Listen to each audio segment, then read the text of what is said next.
Hello, everybody out there in YouTube land, and welcome to DC Fans United. So today I'm going to be checking out the Unexpected #1.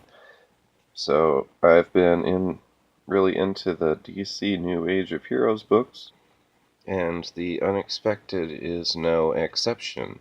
So I decided to go ahead and check this book out. It's pretty neat. It's real new. These are essentially all new characters.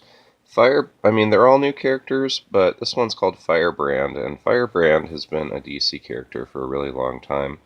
So this is a new Firebrand. So some of these New Age of Heroes books, the characters are all new for the most part, but sometimes they are using a name of an older character. So Firebrand being one, Damage being another example. So aside from Firebrand, there's Nemesis, is the big blue guy here.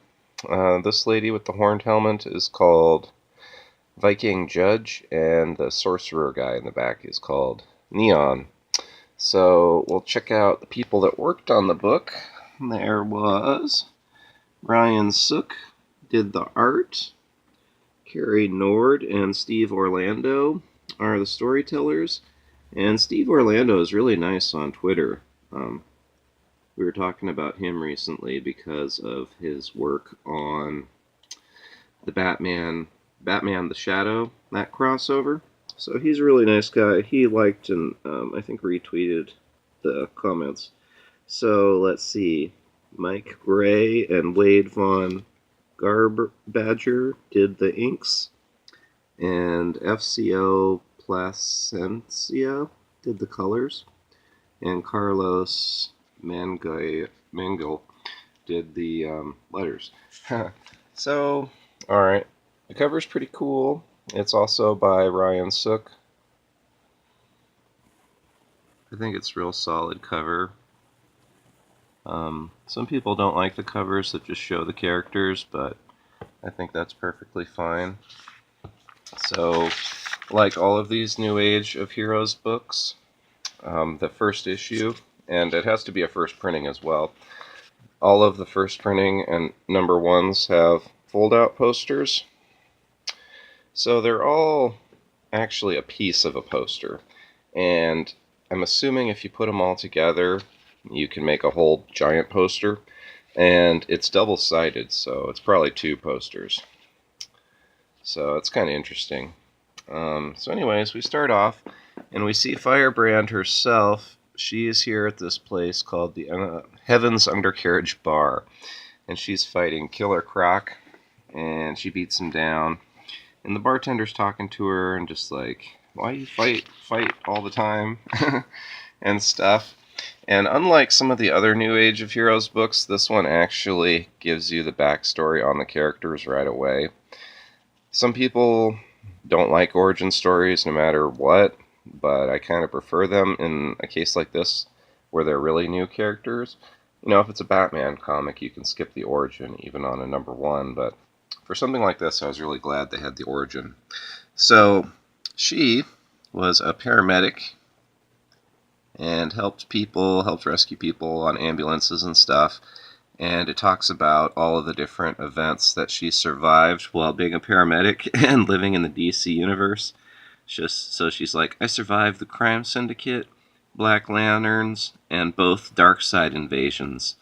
But then during the Black Metal, or the Dark Knight's Metal, all that stuff, she ends up basically dying. And her father gives her body over to scientific research. So it's this group called Civil Solutions. And they put this weird thing in her called the Conflict Engine. So it makes her a metahuman, but she has to fight someone every 24 hours or she dies. So it's kind of crazy. Alright, so that's her.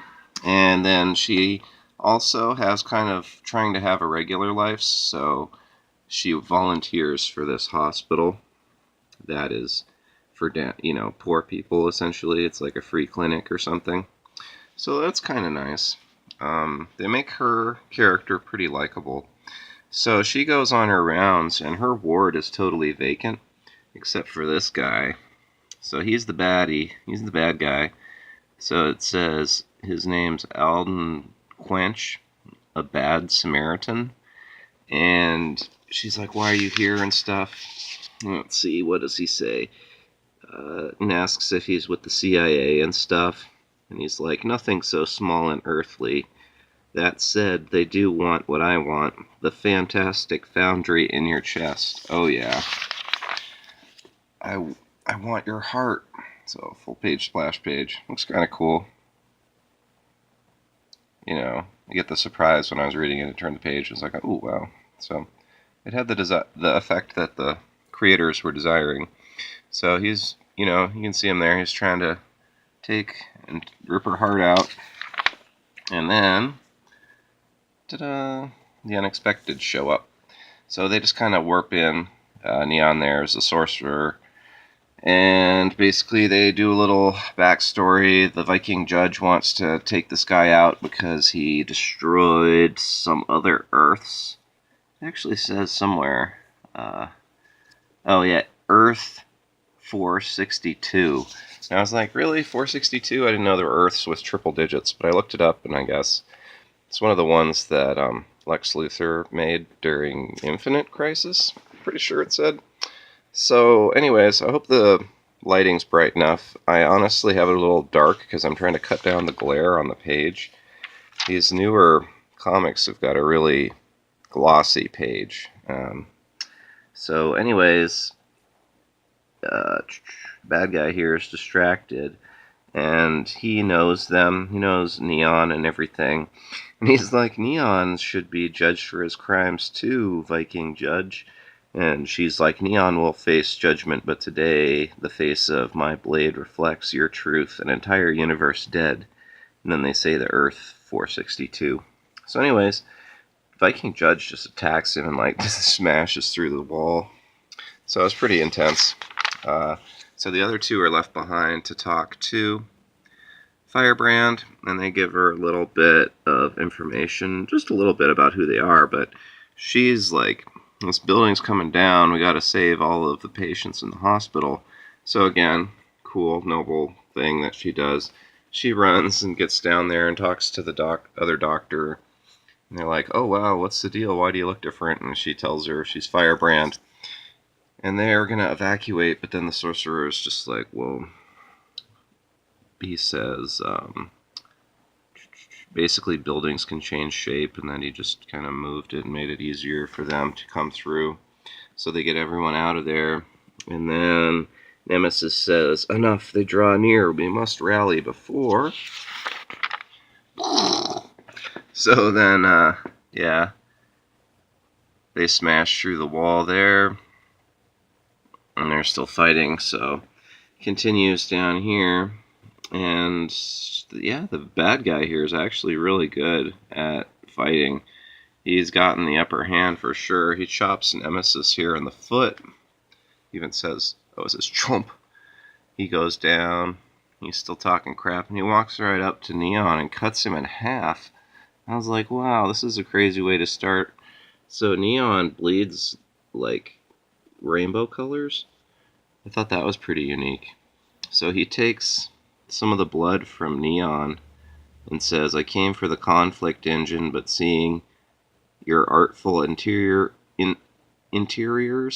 his insides, there might be a more direct route to Mandark. So he was doing all this to get to a guy named Mandark. Anyways, he throws some of the colored insides on Firebrand, and it hits her conflict engine, and then there's this big reaction. So, changes scenes. So, this is the guy that they're trying to get the conflict engine for. He's the bad guy behind it. So, this is on Thanagar, apparently, and he's talking to this slave guy, and he gets the information about what happened, and basically that reaction that happened here, when that happened, it created some of that nth metal, that NTH metal from the Dark universe. So this bad guy here needs it to sustain his life because he's been living for a really long time. And he's the Thanagarian devil. So he's got a lot going on, apparently. So he kills his minion because, you know, he's a bad guy. That's what they do. And let's see. Oh, yeah, the fights. Oh, yeah, so there was a big explosion that created the metal. And everyone's dead except for Firebrand. And then Neon, even though he was cut in half, he comes back together. All of the colorful blood and stuff reforms him. And then he's really upset, and he's like, they're all dead. They all died because of you. He blames Firebrand for it because they were there for her. And let's see. So there's, yeah, it's just talking about the forge and about the nth metal. And he says you can't touch it. You gotta stay away from it. And then it ends. That's the last page. So there's this big monster. It was kind of weird how it ended, because Firebrand's just asking questions. And he says, basically, if they don't deal with this metal, then the universe could be destroyed. And yeah, then it just shows this big monster at the end. So, kind of crazy. I thought it was pretty good, though. It introduced a lot. At first, I thought it was pretty thick. I thought it was extra thick. But then it turns out there's a pretty decent-sized preview comic at the end for the Teen Titans, which I thought actually looked kind of interesting. They're dealing with brother blood like they do, sort of like they do in Teen Titans The Judas Contract, and it's introducing some characters I didn't know about, like Lobo's daughter is named Crush. Apparently he has a daughter, so I don't know how that happened. There's this character named Jin, who's a genie. That's kind of neat.